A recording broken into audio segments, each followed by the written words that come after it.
Hello there. Are you sure you're in the right place?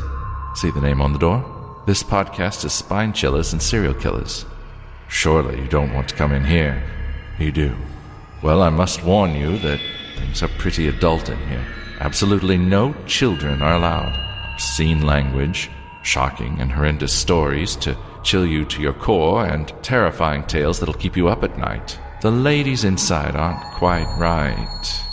Lovely and hilarious, but very strange. Still want in, do you? Well, you'll get what you're here for. Listener discretion is advised.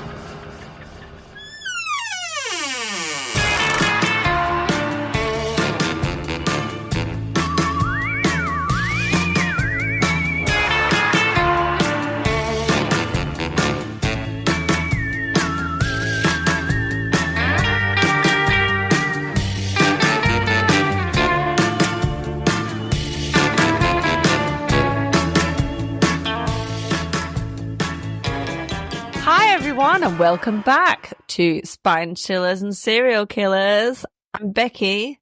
I'm Tash. And I'm Emma. Hello. Hi. Hello. Oh dear, Becky, what was that? I was trying to make Tash laugh so that she'd go wrong and maybe forget her name. Oh, that was mean. Yeah, a bit mean. Oh, I'm a professional. Okay. Just before we start, in each description of every episode, apart from the really early ones, but the more recent ones, there is always, in the first sentence, a timestamp. So if you want to skip all our chatter, which I don't know why you would, but if you want to, and skip straight to the stories, you can do that. So first line of the description, timestamp. There we go. I think weird because the chat's the best bit. Well, not everybody agrees on that. Yeah. Well, sad for them. Oh dear, Happy New Year. Happy New Year. Feliz Navidad. That means Happy Christmas, but I tried. Bonne année.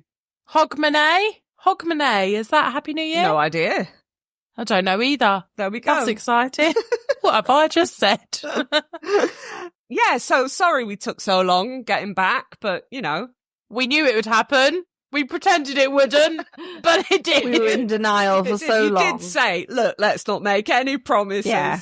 Yeah. So we warned you. Like, as if we could be organised and get our shit together. January's long, man. Like, come on. I feel like it's January the 800th and 12th. We're all out here just trying to survive. Dude, January has been... Oh, it has been. This is the last Monday in January for something like 355 days, though. So that's cool. That's good. Yeah, if we'd have done this any earlier, I would have had a mental breakdown on camera. So we don't want that. We needed that just little extra week. A couple of family things going on. We did. Everything's fine now. Thumbs up for this year. Actually, what's gone wrong for you so far? Because I had a car accident. Very minor. Everyone's okay. You did, Our yeah. other car broke down and we've got thousands of euros worth of repairs to do, which is going to be really fun. Right. And then... Oh, no. What? Yeah. And then so today, fun. leaving work, I started leaving and I heard this massive crack and I was like, what is that? What have I done now?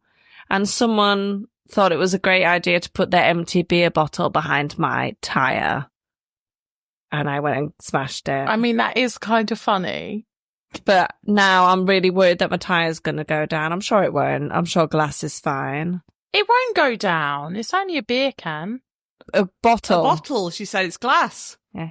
Oh, my... It was a my apologies. Desperados. Sorry, I thought it was a beer can. I was going to say, Scumbag. it's not that funny. It's broken glass. No, sorry, Shut I up. take that back. Sorry, I thought it was... I thought it was a beer thought can. it was a I wouldn't have can, mentioned it at sorry. all. It would have been fine. But like a bottle, and then I had to like move all the glass out of the way because loads. Yeah, that's muggy. Yeah, a little bit. Also dangerous, like on so many levels. Not And also, cool. who's drinking Yeah. Desperados on a Monday afternoon? Well, Wednesday, fair enough, but not a Monday. Sort of person No. now. Never. I don't know. It's just not a Monday drink to me.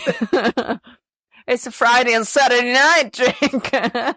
It's not a Monday drink. Oh, God, I can't drink Desperados anymore. Ooh, It makes me I feel... love a Desperado. Oh, no, it makes me feel a bit... Oh, if I go to a pub and there's Desperado, I'm a happy girl. Oh, saucy. What's gone wrong for me this month? Very minor compared to you, Becky. My heated airer broke. Oh, That that's was so annoying. annoying. Oh, I love It heated was really airers. annoying, but not like the end of the world. What's a heated airer? So it's like like a clothes horse to put your clothes on to dry, Oh, but it's heated. Oh, okay. Fancy. Well, so my one was like, you'd hang the stuff up on hangers and then put a cover over it and it just blew hot air into it. Very fancy. Well, fancy but broken. Broken. So in the bin. And then my Hoover broke. That's annoying. That was really annoying. But again, I'd had it like 6 years and I bought it secondhand for £30. So I feel like you served me well, hun. I'd rather you hadn't have broken, but I'm not mad. Yeah. Yeah. Something else broke, but I can't remember what. So it obviously didn't affect me that much. Everything in threes, though, right? Yeah. I was just like, oh, okay, that's the third one. Oh, never mind. My washing machine started leaking. Oh, But do you know why? because something wasn't on it tight enough. Now, let's just bear in mind that I do Good have guess. slight brain damage. Okay. Yeah. I put a jewellery box in the washing machine. Like a full-blown one? No, like Like a a- full-blown one. Like a yeah. big square one? What, like a Yeah, felt with, one? with fabric on it. Oh. Why? A mirror on the inside. Because the fabric Yeah. was dirty. And you didn't think that maybe it might break? Ah. Getting spun around? No, I didn't. I thought that when I opened the washing machine after it had been in it and there was loads of shards of broken glass everywhere. So now the washing machine's leaking? Well, it was. My lovely husband has fixed it by replacing multiple pipes and, From the glass? yeah. Oh, Emma. You may not be blonde, but you're allowed the 1 or 2 a year. It's fine. Was he really annoyed? Yeah. Yeah. Can't imagine him being annoyed. Did you just sigh a bit louder than usual? Just went, Sorry, Yeah. babe. He's allowed to be annoyed for that. I'd be annoyed. I'm annoyed for him. He also knows that I didn't do it on purpose. I did. No, but hold on, babe. You did put it in there on purpose. You wash- just hadn't thought the I consequences of putting it in I there. hadn't thought it through. Mm. I hadn't thought it through. But you did put it in there on purpose. But because he knows I am poorly and a bit dizzy. I in mean, the that sense, came in that has come in your favour. Yeah. So he was like, Emma, really? He wasn't like, I can't believe you've done this, a stupid idiot, which is obviously. The reaction you would have had. No. I couldn't get cross at my husband. It'd be like getting cross at a puppy. Puppies are fucking annoying sometimes. Yeah, I'd get cross at a puppy. Oh, God. I know. But no, apart from that, kids have been a bit fluey. Oh, yeah. There's always something going around. Yeah, we've had bugs in the house. Yeah, it's just constantly somebody's sick. I've got a throat infection at the minute. I'm just sick of January. Like everything's muddy and wet. Yeah, my Ugh. dog had Snow. the shits and like basically shit everywhere in the house. Oh no. Oh, yeah. I had to take her to the vets because I was like, I don't know what's wrong with you. Bless her little. She's fine now. Her little shitty socks. Bless her. My shitty socks. Ugh, bloody animals. Bloody animals. And yeah, kids, animals, Oh. and wives who put inappropriate things in the washing machine. That's why I don't have a wife. I know. I've always said, wives do that shit. No wives for me. No wives for me. Oh, listen, we're one more bad date away from trying wives. I think it'd be all right, What? As a lesbian? Well, obviously you're not attracted to women, but if you were, Sexuality is not a choice. Men prove that every day that sexuality is not a choice. Are their households more chilled? My house would be so clean if I was married to a woman. Yeah. I think it'd be all right. I do. Apart from the sexual attraction thing that obviously wouldn't be there. And lack of I'm not of getting other any people. anyway, so... Yeah, but if you were to marry a gay person, they probably would expect... I would be a pillow princess. A pillow princess? What's one of them? Yeah. Someone just lays back and takes it. I think that's me. You can be a pillow princess in a heterosexual relationship as well, yeah. Yeah, I think I might be a pillow princess. Becky, what are you? I don't know. She calls her husband snort. daddy, so we know what she is. I'm a pillow pig. My little snort that I just did. My husband gave me an ick the other day, and it took me like a whole day to get over it. Well, it wasn't that bad, but you know, we can't control icks. No. I can't remember what it was. I gave him something to taste because I was eating something and it was nice. And he tried it and went like this to kind of savour the flavour. He went like that. And I was like, you're going to have to do a sound. Imagine putting a spoonful of fucking whatever it was, yogurt or something in your mouth and then just smacking your lips together going to try and like process the flavour. And I screamed, and I sounded kind of like a noise came out of me like, ugh, just like a real disgust. I was like, that was the most unsexy thing you've ever done. It's so horrible. But anyway, I just had to share the ick. Oh, don't do that. Yeah, not sexy. No. Emma's ick for Ben was putting a jewellery box in the washing machine. Yeah, I think I did give him a bit of the ick, actually, to be fair. I just wanted to give a shout out to all the lovely people that have left us comments on Spotify. That's the one. I couldn't remember what it was called. We've had lots of listeners leave us lovely comments and it's very much appreciated. Thank you so much. And a special shout out to John, who leaves comments quite often and really is supportive. And he's just lovely. Oh, thank you, John. Thanks, guys. We really appreciate it. We do. Becky, it's me to start. It is. I thought I'd mix it up a bit this week. You know how much I love animals. Oh, so much. Yeah. I love So I thought we'd talk about some dogs. Oh, yeah. I hope that it's happy. Yeah, some doggies. Well, more, it's like hellhounds, but still cute. My favourite kind of hound. Thing is though, you'd still adopt them, Emma. You knew that. Keywords.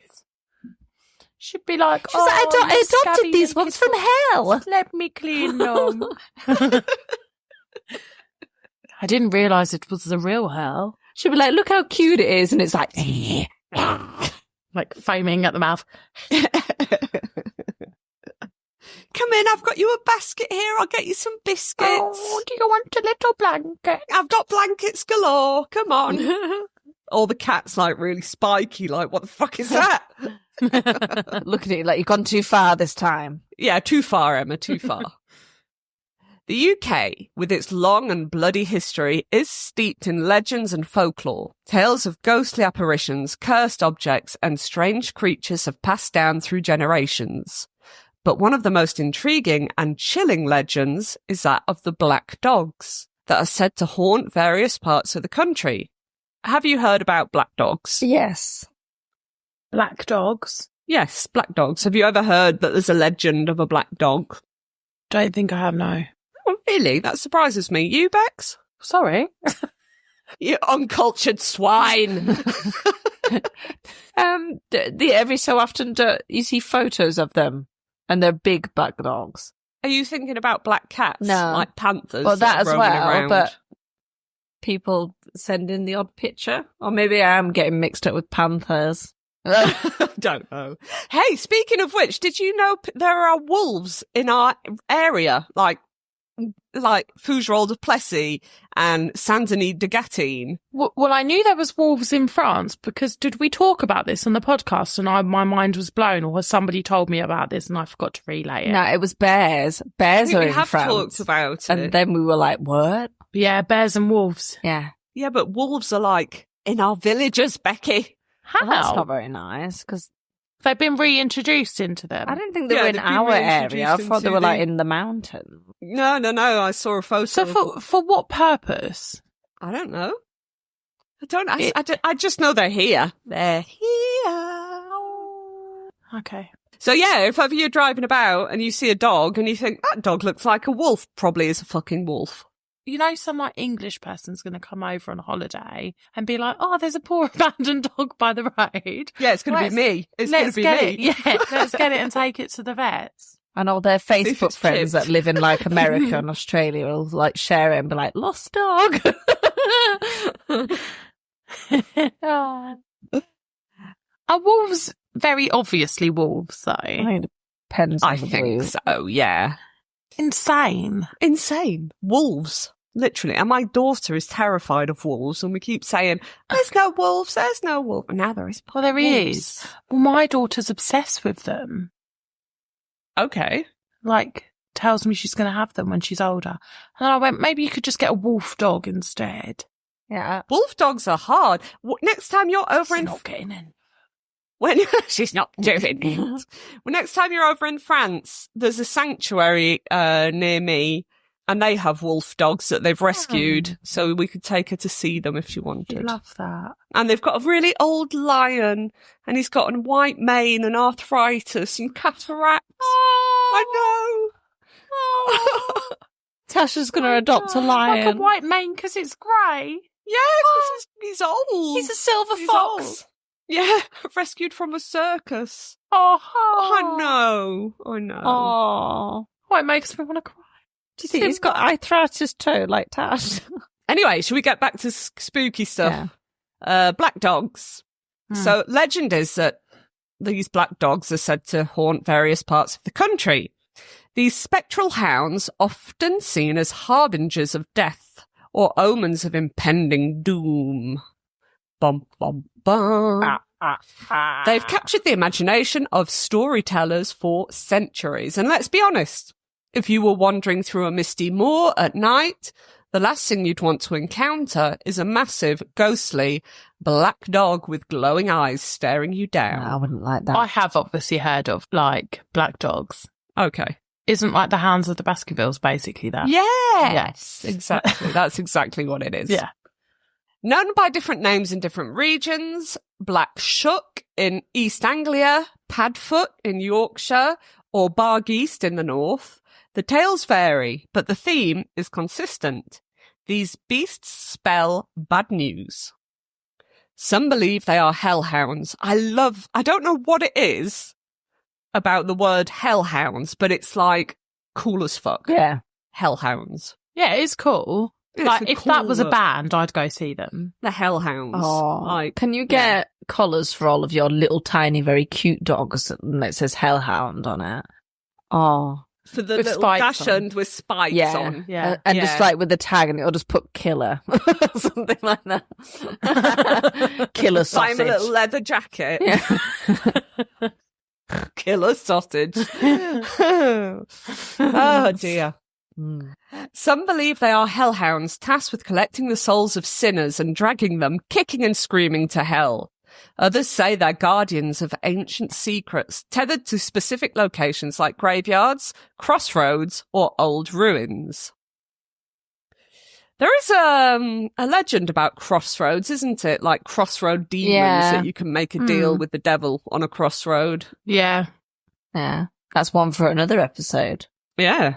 I'll have to look up who's ever sold their soul to the devil. Someone in, what's that show with Dean and Sam.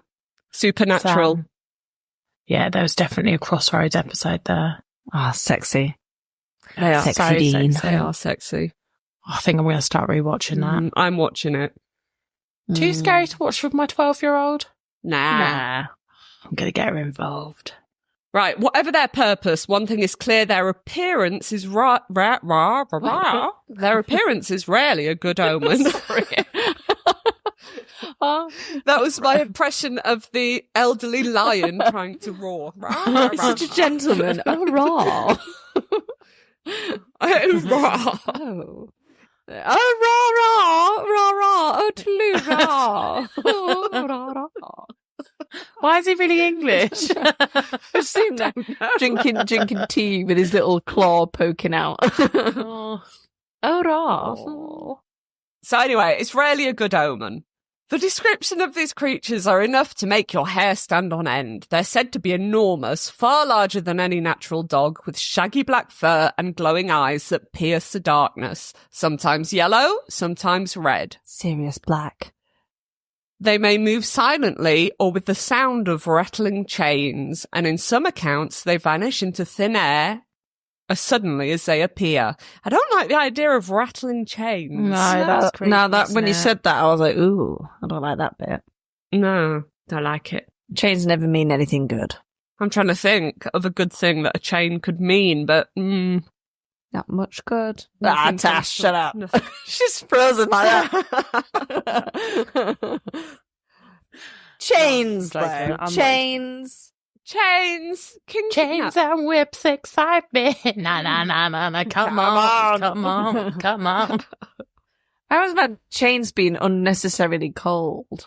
I'm going to say it's the metal that makes them cold, Becky. Yeah, but they're unnecessarily cold. Are they? unnecessarily. Yeah, like, Yeah. If you want hot chains, then I imagine a hot chain wouldn't be very nice either, but like, no. room temperature would be nice. I think tepid. Let's warm it up. chains. Get the hairdryer out. Okay, you can tie me up, but tepid chains, please, tepid. Oh, Emma, we will let you get on with your story. Come on. I'm sorry. It's fine. People love this. Yeah. And for all Apparently. those people that use the time stamp to skip to the story. Sorry. Whoops. You can't skip this, I'm afraid. Tepid chains. There are too many stories to count, which to me only adds to the credibility of these eerie encounters. After all, when a legend persists in different places and across different centuries, you have to wonder, where there's smoke, there might just be a hellhound lurking in the shadows. So we're going to go to Dartmoor in Devon. Now, I think this place is just generally spooky. I think listeners write in and tell me if you've got any Dartmoor spooky stuff, but just off the top of my head, I think it's quite haunted and creepy. Not a place that you'd want to get lost. Dartmoor in Devon is a place of breathtaking natural beauty by day, but shrouded in mystery and danger by night. The rugged landscape with its rolling hills, rocky tors and vast open moorlands is a hiker's paradise under the sun. But as night falls, those same moors become a foreboding and treacherous place. Dartmoor's unpredictable weather, dense fog and boggy terrain have claimed the lives of many unwary travellers. People have gone missing, never to be seen again, and legends warn of dangers lurking in the darkness for those who dare wander off the beaten path. It's no surprise that such a place would inspire countless ghost stories and legends. Among them, two tales of black dogs stand out: the Wish Hunt and the tale of Squire Richard Cable. Both stories are deeply tied to Dartmoor's eerie folklore and have haunted the imaginations of the locals for centuries. So we're going to start with the Wish Hunt and the Dark Hunter. So one of the most chilling legends is that of the Wished Hounds, a pack of spectral black dogs that roam the moors at night, led by a sinister figure known as the Dark Hunter. These ghostly hounds are said to be harbingers of death, their howls echoing through the night air, warning of impending doom. The Dark Hunter is believed to be a cursed soul doomed to lead the hounds in a never-ending hunt across Dartmoor. One of the most gruesome tales associated with the Wish Hunt involves a local farmer who encountered the Dark Hunter on a stormy night. As the spectral pack passed by, the Dark Hunter called out to the man, "Have you had a good hunt?" The farmer, eager to please, replied that he had not caught anything worth sharing. The Dark Hunter, with a sinister sneer, tossed him a small bundle wrapped in cloth and shouted, "Here, take this." The farmer carried the bundle home, only to find his wife in tears. Their infant son was missing. Horrified, he unwrapped the bundle to discover the lifeless body of their child. The wish hounds had claimed the soul of their unbaptized baby. Oh. According to some sources, the hounds themselves are the lost souls of unbaptized children. The wish hounds are said to emerge from places like Wisman's Wood. I mean, that sounds spooky as fuck anyway, Yeah, it's doesn't creepy it? AF. Wisman's Wood. A twisted ancient oak forest that feels otherworldly. The wood itself is steeped in legend, believed to be haunted by spirits and a gathering place for the hounds before they set off on their nightly hunts. This takes us to the tale of Squire Richard Cable. Whilst the witch hunt is a tale of mythical proportions, the story of Squire Richard Cable is rooted in history. Cable was a 19th century landowner from Buckfastleigh, known for his cruel and wicked ways. He was said to be a violent man with a reputation for womanizing and was rumoured to have made a pact with the devil for wealth and power. When Cable died on July 5th, 1677, locals said that a pack of hellhounds appeared at his grave to claim his soul. His tomb at Holy Trinity Church in Buckfastleigh is still there today, surrounded by iron bars and a heavy stone slab, supposedly to keep his spirit from escaping. According to legend, on the anniversary of his death, phantom hounds can be heard howling around his tomb. The tale of Squire Cable inspired Sir Arthur Conan Doyle when he visited Dartmoor in 1901. He'd been told about Cable's legend by his friend, Bertram Fletcher Robinson, and used it as an inspiration for the Hound of the Baskervilles. Exactly, one of the most famous detective stories in literature. In the 1920s, a motorcyclist claimed to have been attacked by a black dog while riding across Dartmoor. He described the dog as massive with fiery red eyes. The creature allegedly chased him down the road, causing him to crash his bike. When he looked up, the dog was nowhere to be seen. Locals believe the encounter was with a ghostly hound, possibly connected to the legend of Squire Richard Cable. Together, these two legends, the witch hunt and Squire Cable's cursed legacy, paint Dartmoor as a place where history, myth, and the supernatural intertwine. By day, it's a landscape of stunning beauty, but by night it transforms into a realm of ghostly howls and spectral hunters, where the unwary traveller might just find themselves face to face with a black dog of doom. Now we're going to head up to Yorkshire. For the dreaded Bargeest. The Bargeest is one of the most feared creatures in Yorkshire folklore. The black dog is said to prowl the streets of Whitby, York, and the remote moorlands. Described as a massive hound with glowing red eyes, razor-sharp teeth, and a bone-chilling howl, the Bargeest is a harbinger of death. I've said harbinger quite a few times, but it's a good word. It's fine. I'm enjoying the word. Those who encounter it are believed to be doomed to die shortly after seeing the beast. Nice. In some stories, the Bargeest haunts graveyards, appearing at night to guard the resting places of the dead. Its presence is often accompanied by the sound of rattling chains, and apparently it can vanish into thin air. In other versions of the legend, the Bargeest can shapeshift into different forms, including a headless man or a monstrous cat. But its most feared form is that of the phantom black dog. The Bargeest is deeply tied to York's history, with stories dating back to the medieval period. Some believe it's the spirit of a cursed soul, while others claim it's a demon sent from hell to collect the souls of the damned. Its name likely derives from the Old Norse word Bargeest, meaning town ghost, or spirit of the grave. One of the most famous sightings of the Bargeest occurred in Whitby, where locals claim to see the phantom hound stalking the abbey ruins on a stormy night. In some tales, it even knocks on the doors of those who are about to die, like some kind of canine grim reaper. While Yorkshire's Bargeest is feared as a dark omen, it's also a guardian of ancient secrets and sacred places. Stories tell of a Bargeest protecting treasure hoards buried in remote locations, attacking anyone foolish enough to try and take what doesn't belong to them. However, those who dare to confront the beast are said to be driven mad by its fiery gaze. The legend of the Bargeest has endured for centuries, a chilling reminder that in Yorkshire's dark alleys and misty moors, death may be closer than you think. It remains one of the most iconic black dog legends in England. In Northumberland, they also have a Bargeest. There are stories of the Bargeest attacking travellers on remote roads. One account tells of a farmer who was walking home late at night when he encountered a massive black dog. The creature reportedly leapt at him, knocking him to the ground before vanishing into thin air. You'd shit your pants, wouldn't you?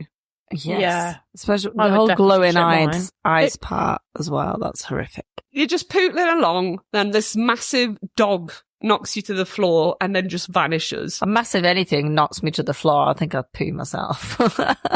Yeah, true. What about massive dick? Massive cock? Or just walking around. Yeah, that probably would also scare me. Slaps you in the face. goes on to all these other dick friends. Oh, lads. Dicks. Yeah, but guess what I did last night? Slap the shit out of me. That's probably not a son. Wait a minute, that's not how it sounds. Oh. The farmer claimed to have been scratched and bruised from the attack, and he believed the encounter was a warning of his impending death. And indeed, he died a few days later from unknown causes. God. He did die. All did right. die. Another famous black dog legend is the Black Dog of Bungay, a terrifying account from Suffolk dating back to 1577. I've seen that place. What? I've driven past it. Have you? Did you see a Yeah. dog? No, but I laughed at the name of it. Bungay. Yeah. I was expecting you both to laugh, and neither of you did. No, because I've already seen it and laughed. She was on there behind the wheel of her car and she was like, meh, and then carried on. Right. On August 4th, during a violent thunderstorm, a large black dog reportedly burst into St. Mary's Church in Bungay. The beast tore through the congregation, killing 2 people instantly and injuring several others. Witnesses claim that the dog left scorch marks on the church door and its victims. The marks on the church door can still be seen today. So I want somebody in the UK to go to Bungay and look at the church and tell me if there are claw marks on it. Let me see how far away it is from me. Let's send Tash to the haunted church. Strangers still, on the same day, another black dog attacked the Holy Trinity Church in the nearby Blythburgh. It's an hour and a half away from me. It's quite far, but Possibly, if you're ever up that way. yeah. Okay, so we're on another church, the Holy Trinity Church in nearby Blythburgh. The black dog, known as a black shuck, was said to have crashed through the church door. So this is on the same day. Killed 3 parishioners and caused the church tower to collapse. The dog then vanished as suddenly as it had appeared, leaving behind only the smell of sulphur and the charred remains of its victims. I mean, that's a hellhound. Yeah, Awful. one wouldn't think that they could go into a church. Well, no, you wouldn't, would you? Sacred ground and all that. Yeah. But hey, these Maybe did. it's just in the films, like a false sense of security when actually they can go in. Don't like that, Becky. Well, it's your story. The legend of the Black Dog of Bungay has endured for centuries, with locals believing it was an omen of death. I've said omen this time, not harbinger. Yeah. And destruction. Some say it was a manifestation of the devil himself. That would explain the sulphur. Mm. While others view it as a phantom hellhound, roaming the countryside in search of souls to claim. I think if these accounts are true, it would most definitely point to a demonic plot of some kind. The dogs attacked churches that they burnt. Hang on. It would most definitely point to a demonic plot of some kind. The dogs attacked churches that they burnt, whatever, or whoever they touched. The smell of sulphur and the fact that these events happened on exactly the same day kind of sends shivers down my spine. They're organised. Organised hellhounds. Mm. The theory that these creatures are demonic is only reinforced by this next story. The story of one of the oldest black dog legends in England, the Black Dog of Newgate Prison. The prison dates back to medieval London. According to legend, a scholar was brought to Newgate in 1596, accused of witchcraft during a period of famine. The scholar never received a fair trial. Instead, he was killed and eaten by starving prisoners who had resorted to cannibalism to survive. Yuck. Yuck. They prefer... How hungry would you have to be to eat one of us? And also, did they cook him? I imagine they cooked him. But where? And how prison would fire? you pick who you're going to eat first? The ones that you'd like the least. We're all together, right? We're starving. We've no other choice but to eat one of us. Well, the one that dies first. You can draw in eat straws? my bum if you want. I don't mind. But don't you want to kill them? No. Well, it's like- she said that before. She was too comfortable saying that. You want to, surely you don't want them to die because then you don't know what they've died of. The thing is, that's such a difficult question to answer because I'm not, at the minute, starving. And I've never known starvation to the point that I've looked at somebody and I might thought, ask my children because they tell me they're starving every day. No, but you know what I mean? You have to be in such a state of desperation to be in that frame of mind. It's something I can't even comprehend. It's like that. So I don't plane think, I mean, crash. you asked Yeah. the question, who are you eating? You're eating me. I'd pull straws. No, whoever No, dies you'd first, eat one me. of us would just randomly die, and I'd be like, "Well, I'm eating you now." Yeah, and I wouldn't eat that one because I'd be like, why have they Because we're all died? starving. That's why they die. No. They didn't suddenly get You're not randomly get. Tash is going to kill one of us for fresh meat. Tash wants to murder I'm people. not having any of that dead stuff. Just using starvation. Tash, we've only been in here 6 hours. She'd be like, "Well, soon I will be pecking."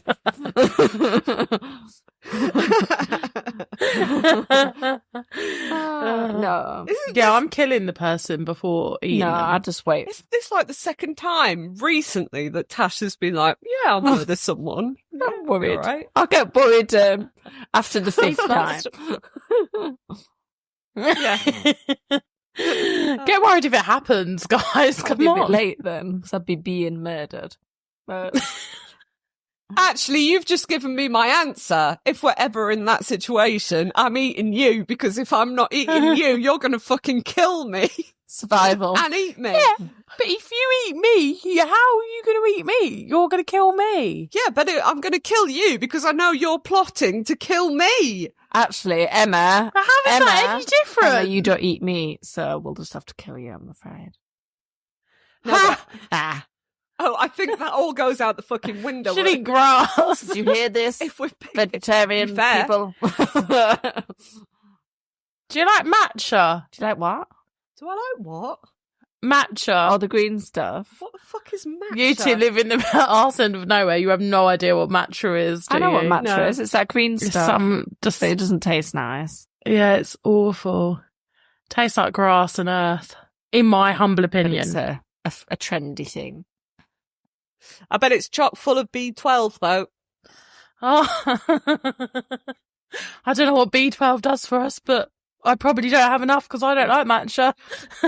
It's very important actually, and you only get it from soil. So there you go. I eat lots of carrots. I can see in the dark. There you go. Better not wash them, and you're good. Bit of dirt. I don't wash I my don't carrots. watch any of my fruit and veg. It's something for your brain. B12. It's very important. Yeah. Okay. Is that why you put your jewellery box in there? I've got lots of face cream. Is it in that? You've got loads of face cream. Well, unless you're like eating it. Yeah, no, I don't do that. Right. Right. I've got loads of face Why cream. are we talking about eating You get face vitamin C in face cream, don't you? What? Anyway, We back will to your never story. we'll never starve because Tasha's got loads of face cream. Just lick her There, we're face sorted. until At least my face will be nice and smooth when you eat that. Tender that meat, baby. Oh, have you ever had pig's cheeks? Fucking delicious. It will be like that. Oh, yeah. Oh, I feel a bit ill. I have had pig's cheeks, very nice, but Right. I don't want them I'm to be sorry. yours. I'm sorry. That was really insensitive. I'm sorry that was insensitive. Usually, as you know, as a vegetarian, I can look past things, but you're talking about eating someone's face. You were touching your face and you were like, these are going to be like pigs.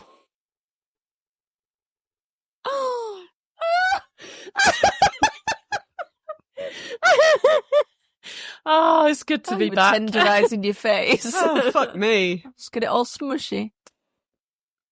When I put my moisturiser on tomorrow morning, I'm going to like, tenderise my face. Yeah.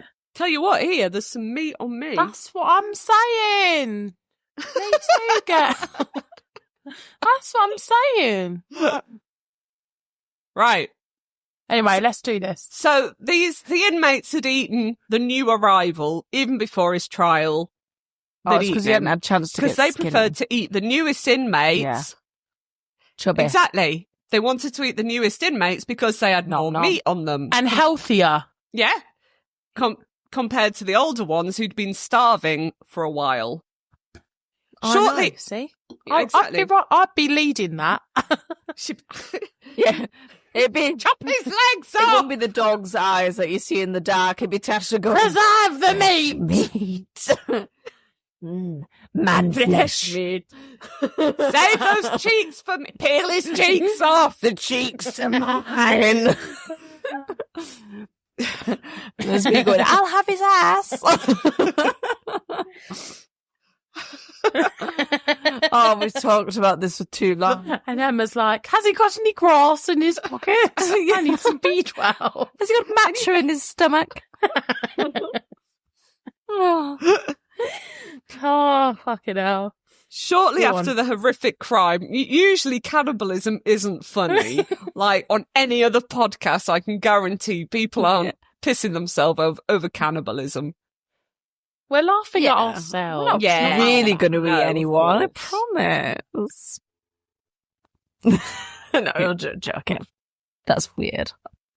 Someone's talking. Someone's moving outside my door. Maybe someone's come for me.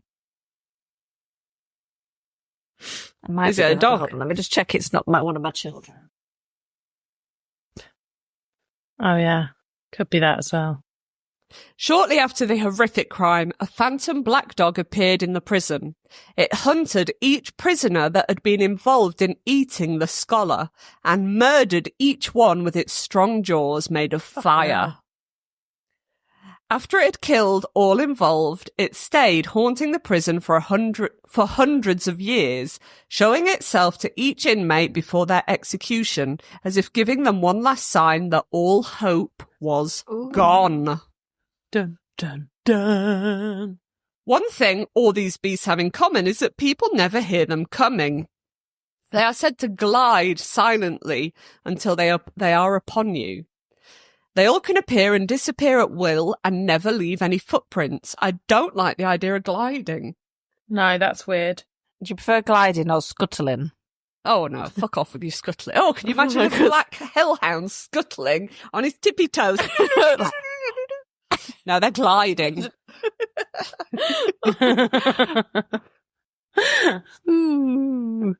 Horrible. It is. So there's a black dog legend attached to almost every corner of the UK, whether it's the Bargeest of Yorkshire, the Black Shuck of East Anglia, Padfoot of the Midlands, or the Wish Hounds of Dartmoor. These phantom hounds are equally terrifying and announce nothing good. Their stories have endured through the centuries, passed down as cautionary tales to warn travellers and locals alike. So if you ever find yourself walking alone at night in the beautiful English countryside, and you hear the howl of a hound or the rattle of chains, don't stop to see what's coming. Just run and don't look back. And there you go. Black dogs, hellhounds, danger puppies. Yeah. Danger puppies. That is a band I would go and see. The danger puppies. Yeah. That's a PG version of the hellhounds. Yeah. They say fudge instead of fuck. Oh my gosh. Oh, rah. I loved that. Oh, raw. Did you? Killer sausage. Right. I'm glad you enjoyed it. I loved that. That was fun. Sorry about all the interruptions, but they were funny. Oh, it's not like it's something that it's fine. you don't usually do. It's fine. Right. Go on then, Becky. Hold on. all that she wants. Maybe. All that she wants is another baby. Oh. Do. She leads a lonely life. We're jamming. Do you want me to start? Do we want you to start? Yeah, we do. Yeah, we're singing to Hold the Voice. Oh, I don't know what I said. Hold the voice. I don't know. Fill the space. Fill the space. That's what I meant to say. I don't know what. We're holding the vice. Go on. Right, go on. Right. Over to you. Okay. I think you guys will know this one because it's quite well known in the UK anyway. But maybe you're not. Maybe not. Who knows?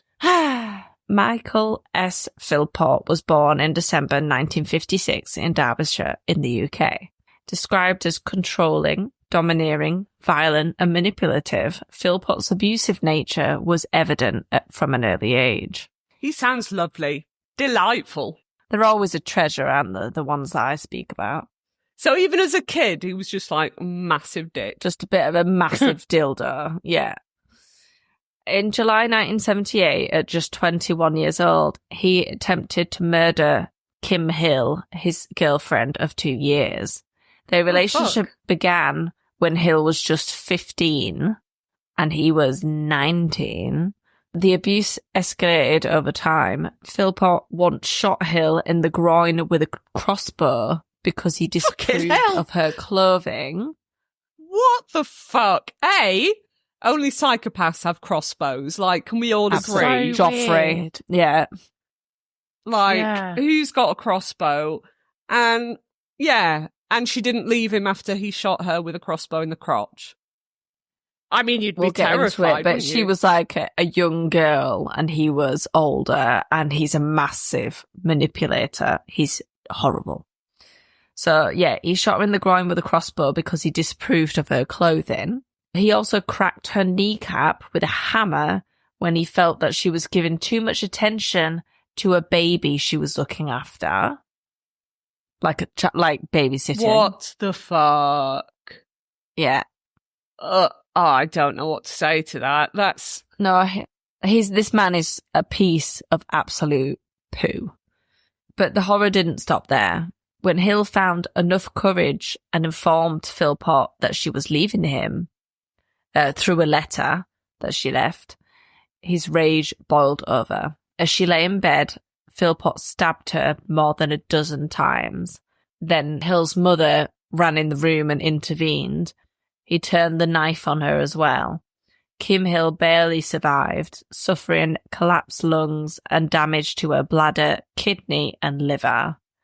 Philpott was convicted of attempted murder and grievous bodily harm, receiving a 7-year sentence in December 1978. Shockingly, he served just 3 years of his 7-year sentence. 7 years was also ridiculously short, and he only served 3 years of that.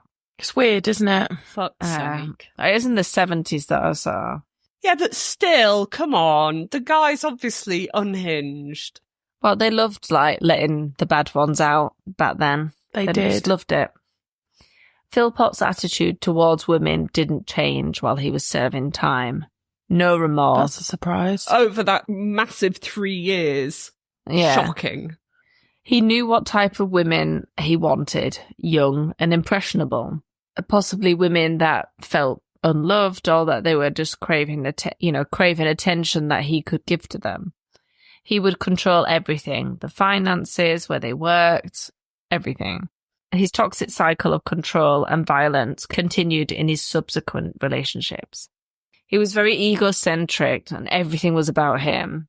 So in 1986, he married Pamela Lomax, to whom he had 3 children.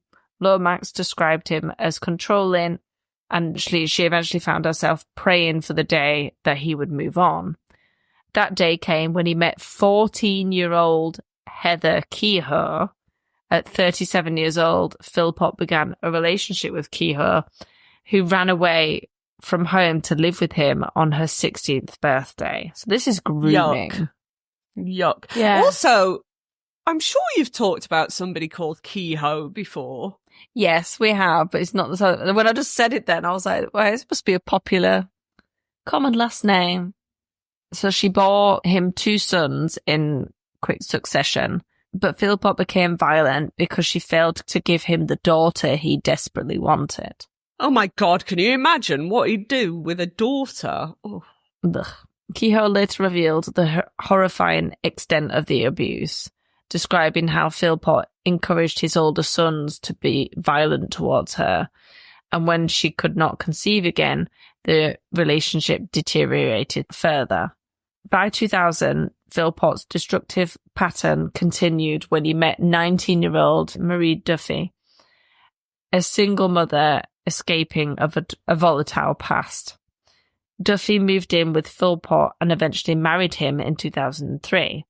Around the same time, Phillpot began another relationship at the same time with 16-year-old Lisa Willis, a single mother who soon became his mistress. Willis even served as a bridesmaid at Phillpot and Duffy's wedding, but she was also the mistress. Did Duffy know about... Yeah, she knew. Yeah, okay. Marie Duffy knew about it. In 2006, Phillpot found himself in the national spotlight, facing heavy criticism from the tabloid press, as he was demanding for a larger council house for all of his kids. And it sparked outrage as details of his unconventional household came to light. At the time, Phillpot was living with his wife, Marie Duffy, who was then 25, and his mistress, Lisa Willis, who was 22. So they were all living together? They're all living together, yeah, in the same house. Okay. And a growing family that included 4 children with Marie Duffy and 3 with Lisa Willis, and a child Willis had from a previous relationship. How can they pay for that? Oh, they're on benefits. They're on benefits, and that's why he was being a right dick and like complaining to the council that he didn't have a big enough house, and he says, "I'm going to keep having kids until you give me a bigger house." Oh. So then he had like 2 baby makers at home.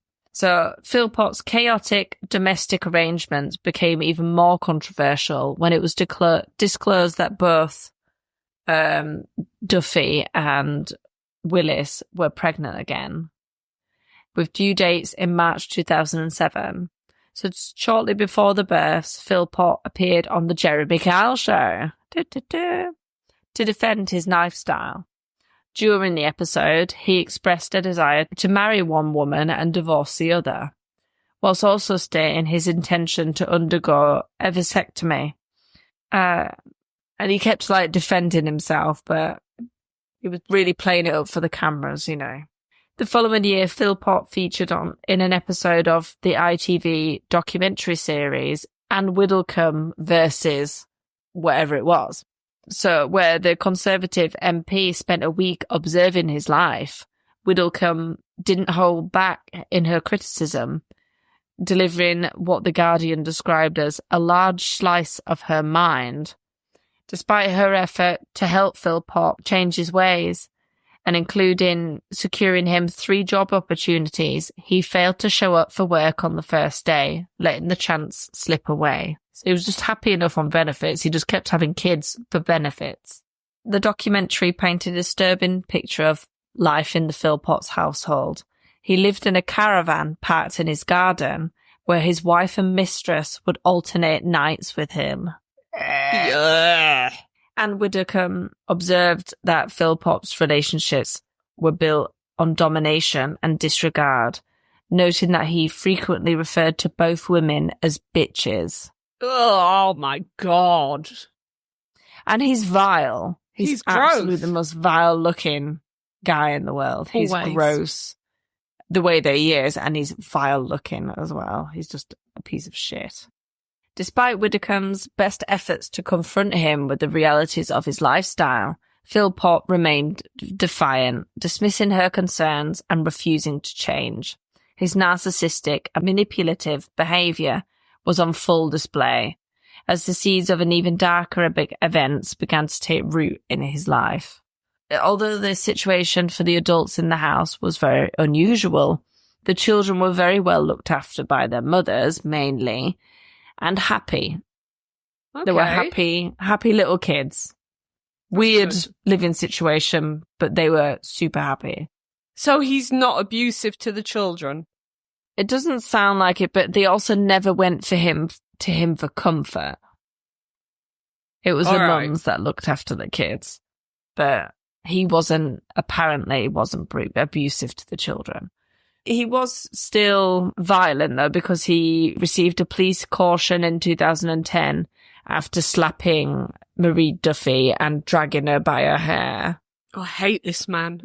So in February of 2012, Philpott's mistress, Lisa Willis, decided enough was enough. Go on, Lisa. And she left him. Good. She just grew up, I think, to the point where it was like, I'm not going to take this anymore. I mean, they were together, you know, he kind of groomed her when she was 16. So I think she just, enough was enough, like I said. So she left Philpot, and then she took her 5 children that they shared with her. Philpot was absolutely furious because she's left him, and they're not allowed to do that, as his past has shown. And then even more so, what really enraged him was she's going to get all the benefits money for those children, and he wouldn't get them anymore. So he's losing 5 children's worth of benefits money.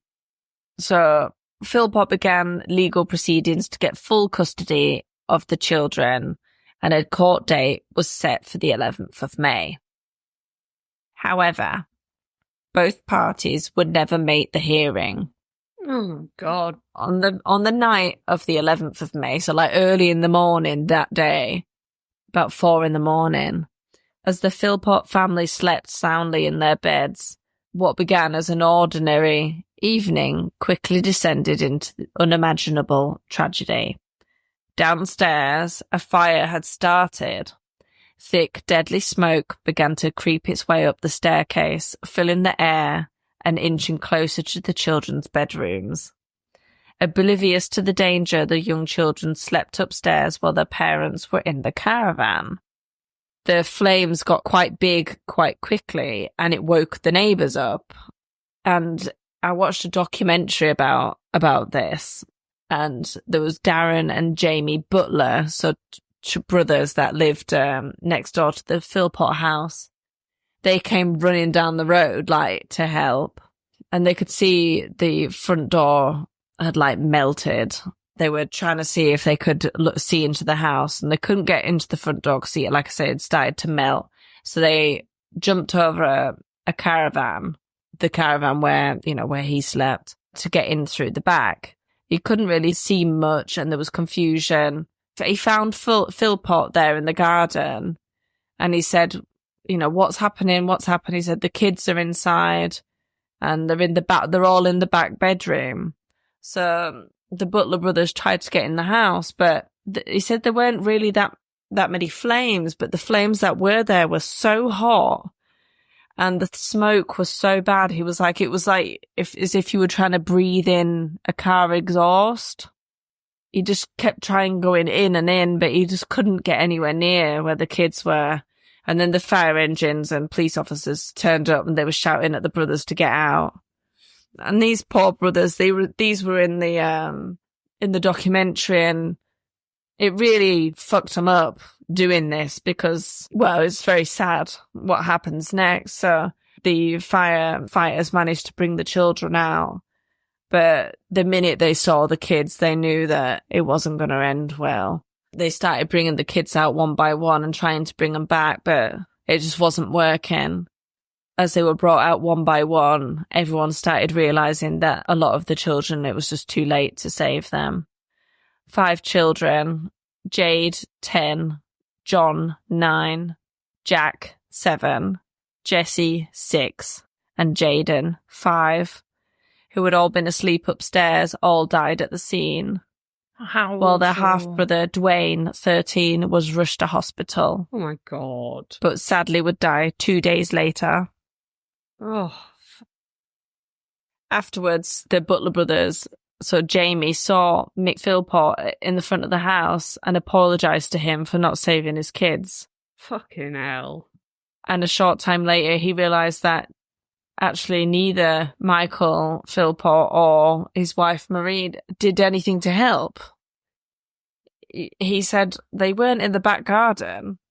I don't know. He says when he got out of the house, when he was running into the house trying to save their kids, they didn't stay in the back garden. He just went into one of the neighbours' house, like across the road, and sat down. How strange. I think a lot of fathers and a lot of mothers, you'd claw. I mean, there was no getting in that house. They would have died if they'd have gone in.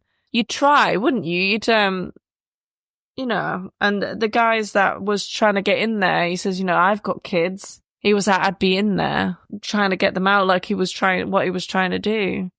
And he says they weren't even in the garden looking at the house. They were just sat inside someone's house having a cup of tea kind of thing. They just didn't seem like they really tried. But, I mean, everyone reacts different. I mean... Yeah, but I'd be clawing at the house.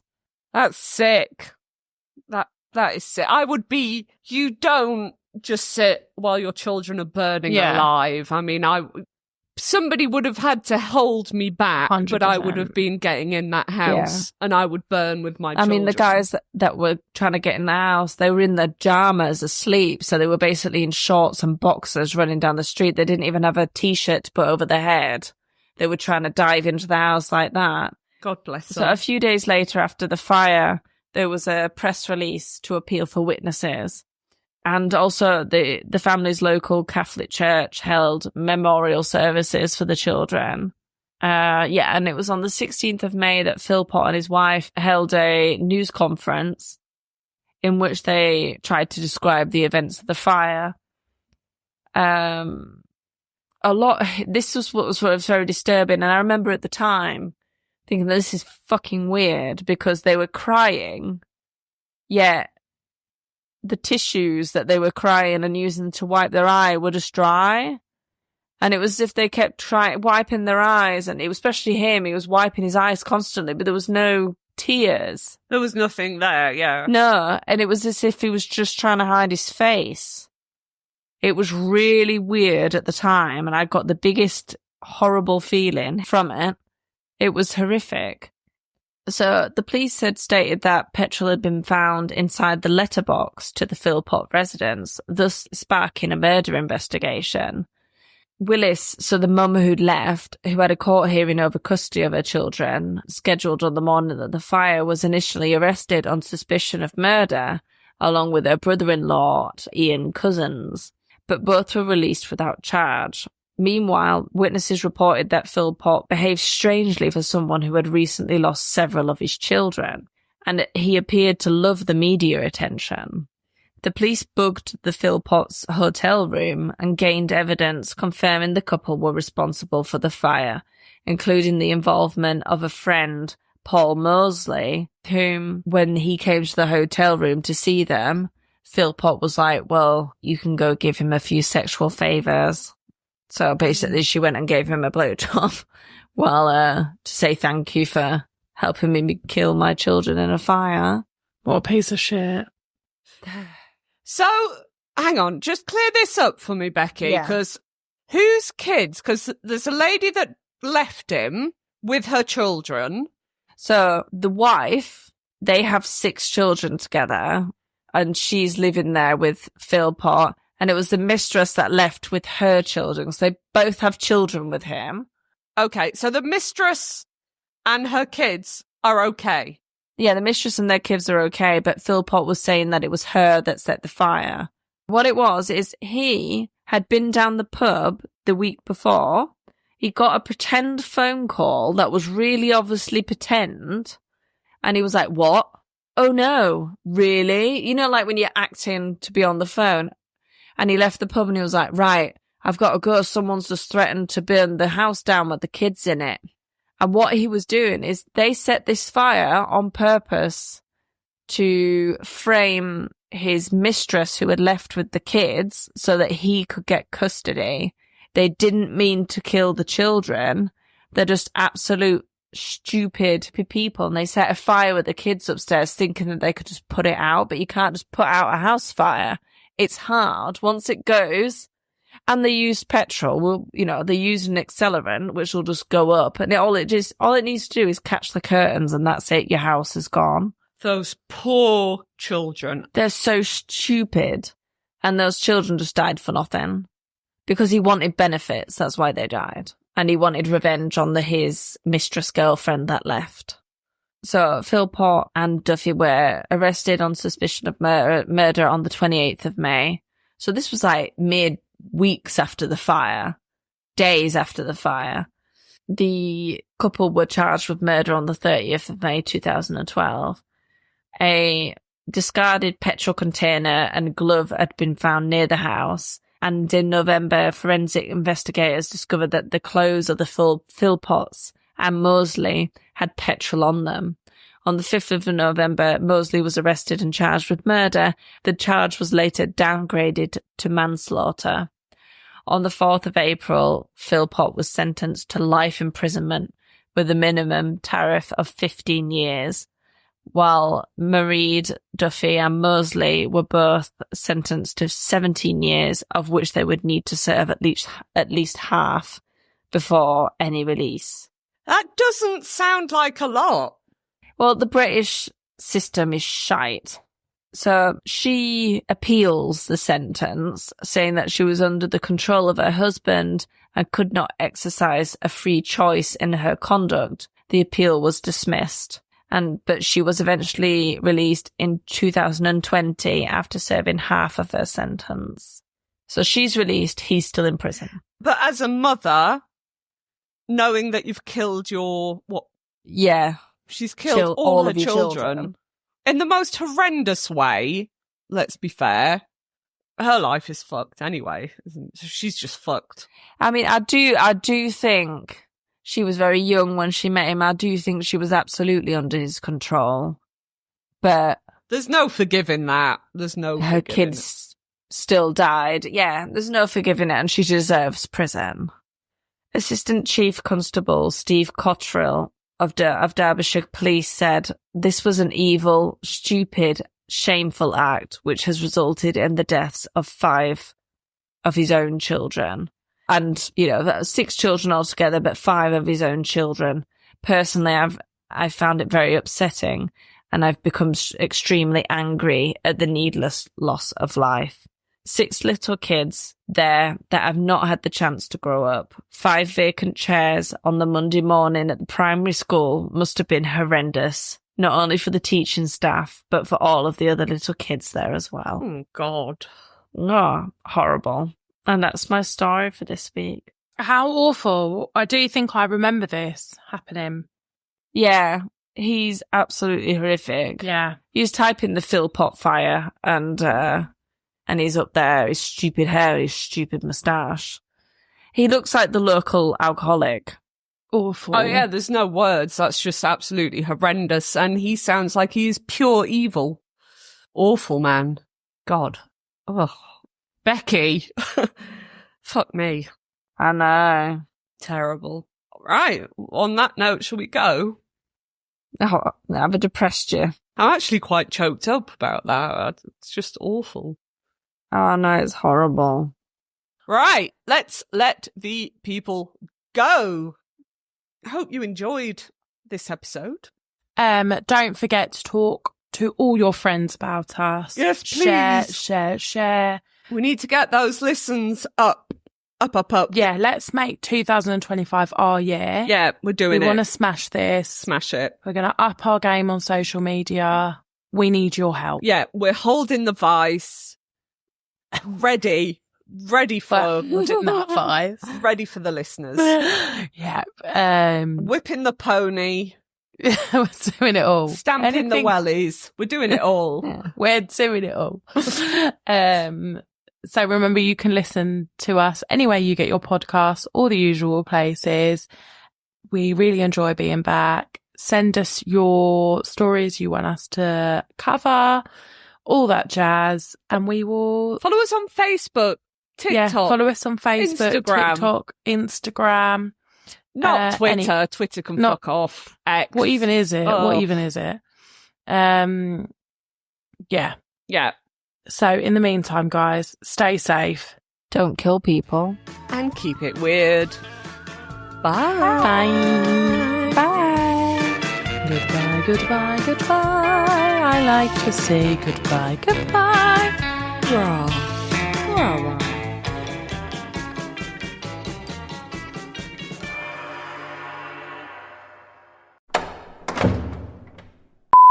Born in December 1976.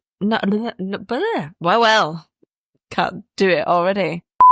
I need to shave my legs. The farmer claimed to have been scratched and bruised from the attack. The llama. The clamor. The black dog, known as a black shook, was said to, I feel like I really emphasise the yeah. Everyone listening with headphones is going to be like...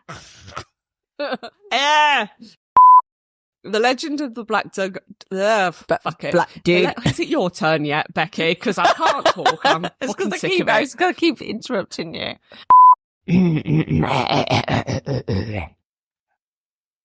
There's a hellhound. There's the killer sausage. Killer saucisse. The bar geese is Dipely, for fuck's sake.